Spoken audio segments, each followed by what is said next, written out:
Menurut rencana pada hari Kamis hari ini, Presiden melantik kepala dan wakil kepala otorita ibu kota negara.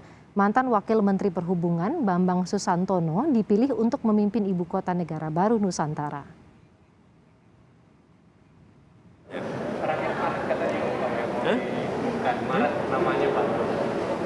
Ya mungkin ini minggu-minggu depan sudah kita lantik. Mungkin minggu-minggu depan sudah kita lantik.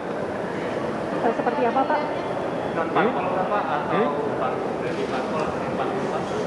Oh, non partai. Ucapan Presiden di saat peresmian Nasdem Tower di Menteng, Jakarta 2 pekan lalu menjadi petunjuk siapa yang bakal memimpin penataan ibu kota negara bernama Nusantara di Pulau Kalimantan.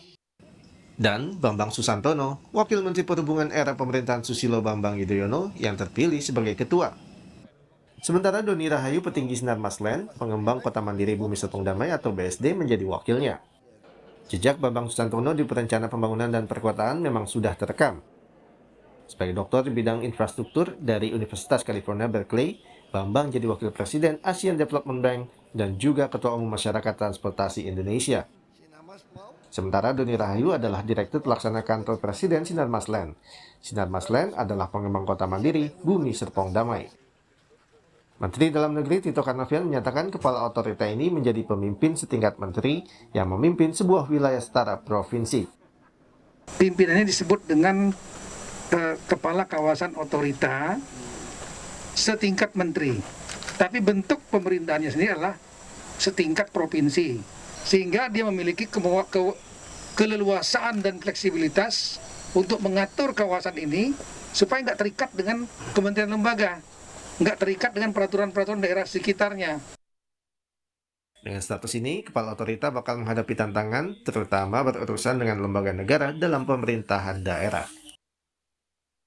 Kami melihat otorita IKN ini dari sisi karakter ontologis sebagai sebuah pemda itu sangat berbeda, gitu. Terutama dari sisi tantangannya, bagaimana kita mendesain tata kelola, terutama kalau kita bicara perencanaan, penganggaran, perumusan kebijakan, pembentukan kelembagaan yang selama ini dalam praktik di pemerintah daerah selalu berinteraksi antara dua itu, antara Pemda dengan DPRD.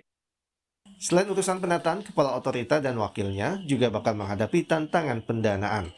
Meski ada kontribusi negara dalam anggaran pendapatan dan belanja negara, namun investasi asing dianggap penting. Dan salah satu investor yang dinilai serius adalah dari Arab Saudi.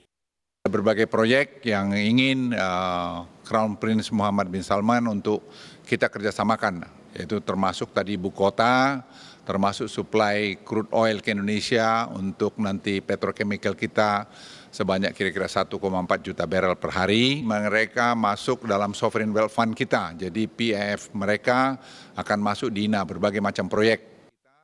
Dan seolah memberi sinyal bakal terwujud menjadi kota masa depan, Presiden kembali bicara dengan mantan Perdana Menteri Inggris Tony Blair.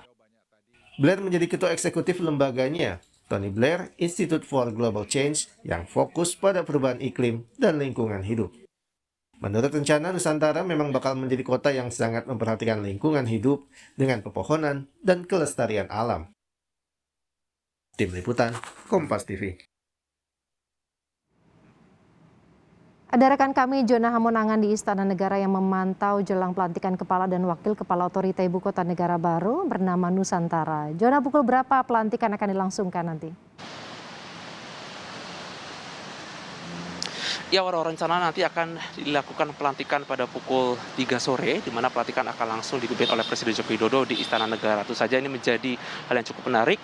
Akhirnya kita memiliki kepala badan otorita IKN terbaru, di mana jabatan strategis setingkat menteri, di mana nanti ketika langsung dilantik akan langsung memimpin khususnya proses pengerjaan. Seperti kita ketahui bahwa proses pembangunan IKN ini tidaklah cepat, jadi memang membutuhkan waktu lama, di mana dari grand strategi yang kita lihat ada 5 tahapan pembangunan, di mana dari tahun 2022 sampai 2045. Jadi memang tugas dari kepala badan otorita IKN ini memang sangat penting, di mana langsung mengontrol pembangunan dan juga melakukan evaluasi terkait pembangunan. Terkait dengan kepala badan otorita ini ditunjuk Bambang Susantono dan wakilnya adalah Doni Rahayu. Jadi memang keduanya merupakan kombinasi yang cukup baik, di mana Bambang Susantono merupakan seorang pejabat mantan Wakil Menteri Perhubungan, di mana saja secara pemerintahan tahu bagaimana seluk-beluknya dan juga bagaimana di sisi pemerintahan. Sedangkan Doni Rahayu merupakan seorang expert atau mungkin seorang profesional khususnya di bidang pembangunan, di mana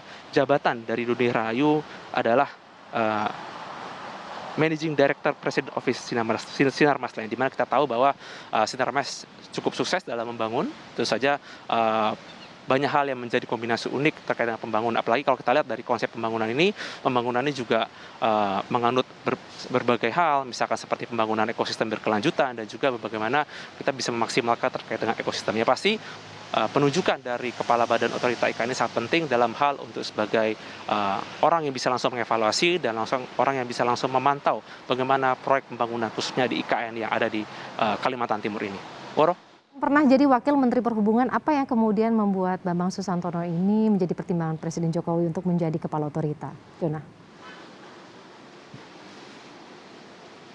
Ya, menurut saya ini memang cukup penting ya terkait dengan penunjukan dari Bambang sendiri. Dikarenakan memang selain pernah menjadi Wakil Menteri Perhubungan, Bambang ini pernah menjabat sebagai Wakil Presiden ADB atau Asian Development Bank, khususnya Wapres untuk urusan pengelolaan pengetahuan dan pembangunan berkelanjutan. Jadi memang terkait dengan posisi ini merupakan orang pilihan, tentu saja ketika berada menjabat posisi strategis sebagai Kepala Badan Otorita IKN diharapkan bisa langsung mengevaluasi dan mengontrol pembangunan. Nah, terkait dengan pembangunan yang akan langsung dikerjakan, ini memang untuk tahap pertama, ini ada 3 alur kerja besar, yaitu pembangunan perkotaan, pembangunan infrastruktur, dan pembangunan ekonomi. Jadi memang penunjukan Bambang Susantono ini memang cukup penting dalam hal untuk langsung mengontrol bagaimana pembangunan infrastruktur, pembangunan ekonomi, dan juga nanti ketika ada pemindahan atau relokasi ASN, TNI Polri, dan BIN ketika masuk ke ibu kota baru.